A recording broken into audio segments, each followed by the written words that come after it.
My first guest has appeared in numerous films, including Mercury Rising and The Hunt for Red October. And you can see him this weekend when he hosts Saturday Night Live. Please welcome Alec Baldwin.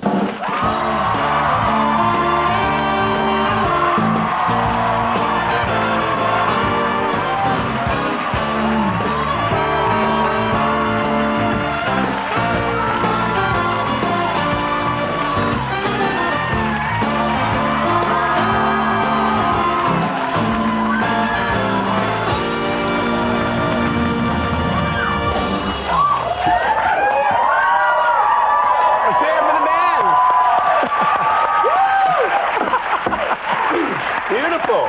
Imagine if you had no music. That'd be kind of creepy, wouldn't it? Especially if you had been dancing there and particularly if I had been there was no music. There was no music. That would mean you were insane. Yeah. How are you? I'm good. You know, it's the thing that you do, if they made it, the machine, you feed that you actually feed it actual DNA material of the DNA material of the people. Yes, we get DNA of their hair and their skin in there, or something else. Yeah, we get stuff, and we the modern equation. Usually it's old Q-tips that we trash pick. That's where you get the best stuff. Yeah. It's amazing. Yeah. You know, I'm worried about you, first of all, because I find out, I've known you for a long time. I used to work for you back in the Saturday Night Live days when I was a writer there. Yeah. And you were very cruel to me. Shoes on the other foot now. Come a long way. But I'm worried about you because I heard that you had a near-death experience, which is scary. I did. I just got back from a trip. I went to Africa. Mm-hmm. My wife was making a movie in Africa. We were in South Africa in the bush, very remote for 3 months. And then we went to Italy for a month. And, you can't, sometimes you can't get the paper. You don't get the television. The power goes out. You can't get on the Internet. And I was in a plane crash. It was a minor. It was kind of the aviation. There's no such thing as a minor plane crash. Hey, that's how I feel about it. But the people I was with said this was the aviation equivalent of like a fender bender. But what physically happened to the plane?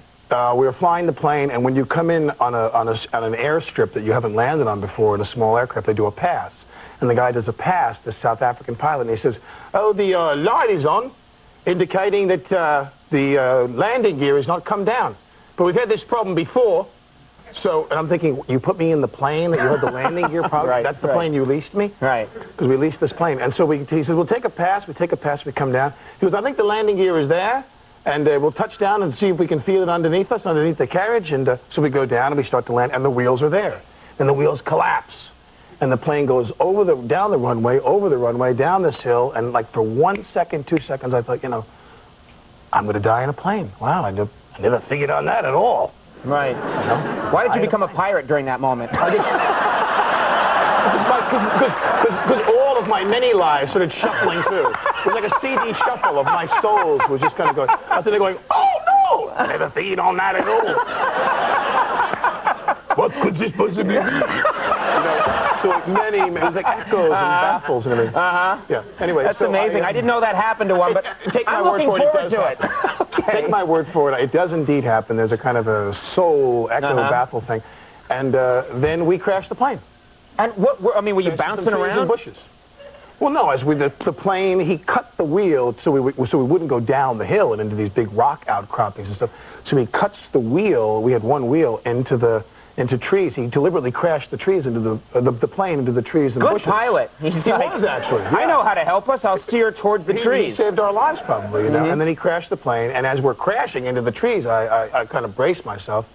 And I'm thinking, which tree now is it that's going to go into my skull? I'm trying to meet that tree and kind of greet that tree before I'm wearing it, And we crashed the plane, and we got out of the plane, and everybody, was just kind of elated. It was kind of euphoric. We're all like,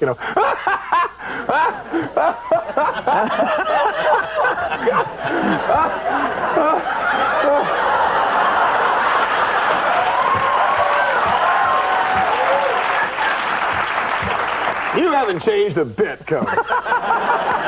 That brings me right back. Write me another sketch, boy. I could tell them things. And so that's what you think about, You think about, in that moment. Sometimes you think about death is what you think about. Yeah, you're thinking about death. Yeah. Thinking, I'm going to die. And then we got out of the plane, and we laugh. And then the guy says, I said, I want to get, we have to fly out of there, because it was an 8-hour drive home. So we got to fly. So the guy who was the pilot calls the aviation company, and he said, well, Mr. So-and-so, Mr. Pinauer said that he's not going to charge you for the charter for this flight. And I was like, you know, oh, fantastic. And I said, what about the flight, the other extra plane you've got to send? I mean, the plane the plane I paid for was smashed to pieces over there. You're going to send another plane? And he was like, oh, that plane is, you know, $20,000 for us to send the other plane. And I'm like, no, you don't get it. You know, you're going to send the other plane. You're going to send a plane that really works. You're going to send a really good plane down here to get me out of here. Right. And they flew us out of there, and I went home. And my wife was making this film, and they called her on the set. And I would have paid a lot of money to see my wife when she got that phone call. Really? Yeah, your husband was in a plane crash. Because when we left, Kim was like, you know, I don't want you flying on these planes, these small planes. Why? You married Scarlett O'Hara. Daisy May, actually. Yeah. Was she fanning herself with a fan the whole time? Goodness. Oh, my God, the vapors. So that's one of the lies that went through me as I was crashing. Yeah. Oh, the tree, the vapors. We don't want to know about that. You know, I remembered you enjoy the good things in life. You like a good cigar. I remember you really do like cigars. I do. Is that your only vice? I was thinking that when I crashed the plane. I was thinking, man, I'm in South Africa where you can get all these Cuban cigars. And like for one crack second, I'm thinking, I won't get to smoke all those really great Romeos, you know, because I'm smashing into the tree. But when we were down there, you get, there's no Cuban embargo there. You get really nice cigars there. And I got, of course, the minute you send me into an area where I can buy Cubans legally, I buy like 20 boxes, you know. I'm never going to smoke 20 boxes in the 2 months I'm there, so I buy like 20 boxes. I buy, you know, the guy sends me a bill for like $18,000 for cigars or some nonsense, you know.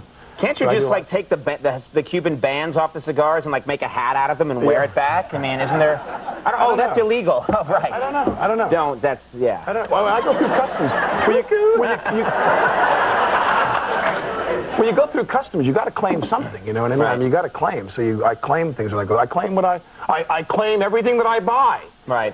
And you go through customs, and it's weird, but cigars are, you know, part of this whole, I guess, for other people too. They're part of this whole, you know, the indulgence and the vices, and everything is kind of about conspicuous consumption again in the 90s, which makes me wonder. I'm actually quite curious as to what are your vices. I mean, what's the thing that's getting all your money? What's your weakness? When you're at the cash register, what's your kryptonite that you can't resist? What is it, like expensive underwear? Is it chocolates? Is it... On the first guess, you got it. That's amazing. Yeah. No, I'm actually, I don't like, you know, I'm not into cars. I'm not, first of all, we're not getting crazy money here. That was pretty obvious to people when they look at the show, you know. I finally bought that Ford Taurus I'd had my eye on. That turntable's a little out of my range. You're not kidding, so I don't know. I like, actually, my weakness is, truthfully, is I like guitars. I like to play the guitar, and I got a little, I like sort of nice vintage guitars from the 50s buy vintage and 60s. guitars? Occasionally, yeah. And beachfront property. Beachfront property. No, you know what? You name it. That was the best Mr. Howell I've ever heard you do, Andy. No, you name it. I have a problem. I live well beyond my means. Underwear. Well, Andy, no joke, underwear, no joke, but Andy, this is no joke. If you want to know the real Andy, every day you come to work, you have like 2 shopping bags full of cool stuff that you bought. I mean, really cool gadgets. Really cool stuff. Yeah. I like to say that I'm investing my money in consumer goods. Yeah. Beautiful. Jeff, I think are we out of time here? We can go a little on. We got a little more time because before we leave, I got to ask you, it's no secret that you're very political. Yeah. You're a very political person. It's no secret that you've actually had some associations with the Clintons. Yes. That you're a liberal man. And I thought, you know, today this is a historic day, and you're one of the most politically active, you know, actors out there right now. What do you think? I just want to say this. I was in Africa. I go to Africa. I mean, ladies and gentlemen, I am in Africa. Yeah. For 3 months, I'm in the bush, and I come back here. I come back to what? I mean, what is happening right now as we speak? Right now, the Judiciary Committee, the president has an approval rating of 68%. I mean, the president's very popular. Things are going pretty good. And they're voting to impeach the president. They voted on 1 article of impeachment already. And I come back from Africa to stained dresses and cigars and this and impeachment. I'm thinking to myself, in other countries, they are laughing at us 24 hours a day. And I'm thinking to myself, if we were in other countries, we would all, right now, all of us together, all of us together would go down to Washington and we would stone Henry Hyde to death. We would stone him to death. Shut up! Shut up!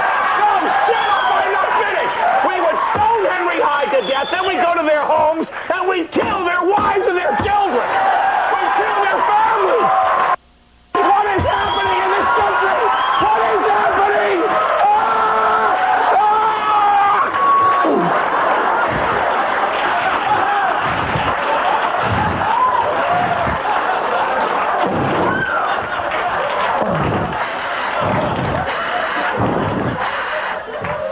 Okay, well, you're hosting Saturday Night Live this week. With,